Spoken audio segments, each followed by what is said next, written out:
Okay, I see I've got some work to do. We're going to need to film for longer. I think I've have a setting where I didn't want to waffle too much, but now we're in a bit of a waffling stage because there's a bit of info, not so much point info, but just a bit of, just to get people thinking, to get us thinking outside of the box without being a fearmongerer. Because as I said in one of the prior video clips, let's plan to fail and rather than fail to plan. And even if we're wrong, at least you're making an effort, we're making an effort, I'm making an effort. Yeah, man, and you making an effort, you will be rewarded. It doesn't matter if you're not on the same playing field. At least the brain is ticking in the right direction, and that makes you better off than those that are not.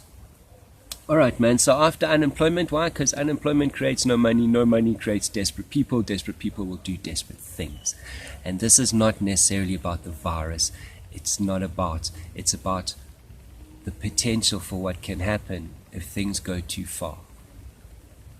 You follow? Alright. And then something to think of, again, I'm not fear-mongering, but just one of my indicators was this laws curbing our freedom. And this is a biggie. This, I think we need to really take it in context. We're in lockdown now, so in essence, without the government calling a state of emergency, we're pretty much on the verge of a state of emergency. Our state of emergency, I think number 64, Act 64 of 1997, states that a state of emergency is like a lockdown. People are curfewed and confined to their place. We're not in a state of emergency. However, a lockdown mimics many parts of a state of emergency. And us as citizens should understand the potential of where we are and not just look at it as, oh, we're on a lockdown to protect us from the virus. Yes. But there is more to it. You know? And if we're not aware of it, the government can take our liberties without us even knowing. I'm not saying that's their plan. I'm not saying that's what they want to do. But hey, man, I might be a little bit of a conspiracist, and I do not believe that everything is as it seems. And again, history repeats itself, and for the most part, humanity and the masses have been lied to throughout history. So why would they not lie to us again? Take it as you wish. Anyway. Alright. And then we're going to up that level. So initially we just have the beginning, actual or immediate threat. Those that are real to me. A medical emergency. My son falls down the stairs and cracks his head open. I can't give him sutures. I can't stitch him up. We've got to go to the medical facilities. Now in this lockdown period, logic would tell you to go to a hospital or medical facility. In theory, you would be opening yourself up to being infected by a coronavirus. So that's not the ideal. You kind of want to avoid those places at all costs. No. So these are things you need to take into account. Running out of water, having no electricity for an extended period of time, load shedding, South Africans are all used to it. It's not a train smash anymore. However, extended load shedding, 24 hours, your little clock, you should ask questions. Okay? Don't panic, but you should ask questions. Right. Then most likely threats, those that aren't immediate, those that but could happen, and if they happen, they affect our lives. Again, no water, no sanitation. No sanitation, we can't poop in our toilet and flush it away. Problem. Yeah, because our neighbors can't, and our neighbors' neighbors, and we're a whole lot of people in a small area. Okay? Gas and fuel shortages, I doubt this would happen, but it is something to raise an alarm bell. Yeah, what's going on? If they close down our cash outlets, all of a sudden we're restricted with money. That needs to be a bit of a internet interruptions.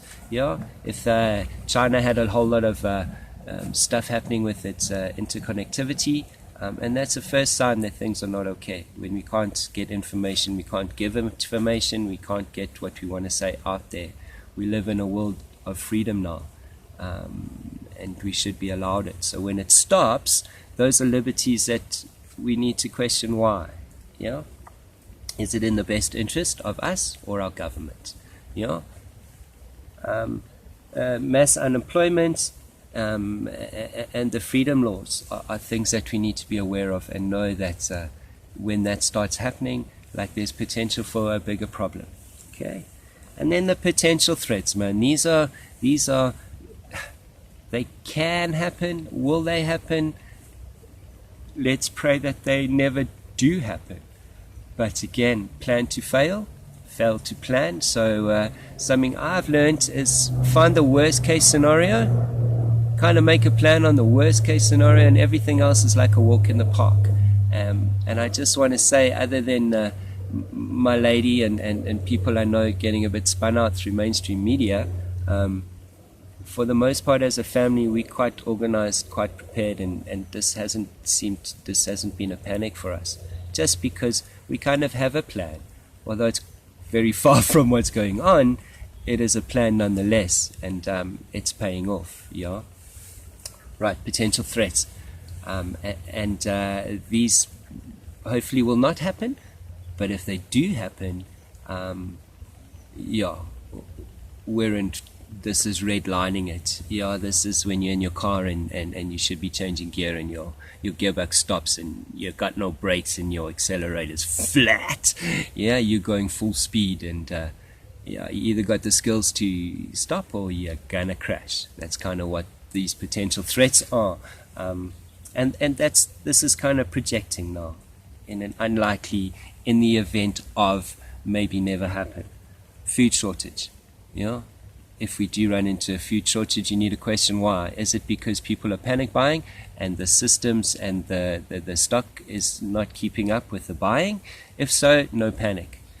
But if it's a supply problem because we have a food shortage, then no panic, but you need to, large-scale unrest if the country breaks down and our government battles with the military to contain the unrest.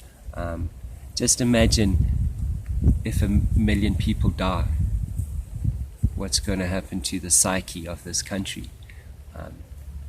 And knowing how people are, we all like to blame somebody else. So where's that blame going? And what's going to happen when blame gets passed, and is our government going to be able to contain it? Questions to ask, and then again, bank closures and the restriction of movement. We're having a movement restriction, so as a potential threat, we've already ticked that box. Our movement is restricted, and for the most part we all kind of agree that it's a good thing to get ahead of this curve and kind of put a lid on this virus for a little while. Look, the virus is here to stay. It's not going away. We'll have this next year and the year after, and in 20 years to come we'll still be talking about the coronavirus. It's not going away. It's just how we deal with it right now and the fallout of it.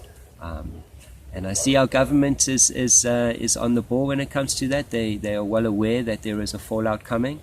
They're already tentatively looking at epicenters. They are aware that epicenters are going to break out. And again, I think this is what this lockdown was about, just to keep control. Okay, so this has been a bit of a long one. Yeah, I hope you guys dig it. Please, man, please like, please subscribe. And yeah, definitely share this if you think what I'm saying is cool. I would dig to hear from people. Yeah, ask some questions. There's a whole lot of topics I would dig to do. My boy has given me a list of how I should say this. But yeah, please take a time, like this, share this, subscribe, and just send me a message and tell me what you think. Yeah, until next time, stay safe. It's okay. Don't panic. Windy Bears out.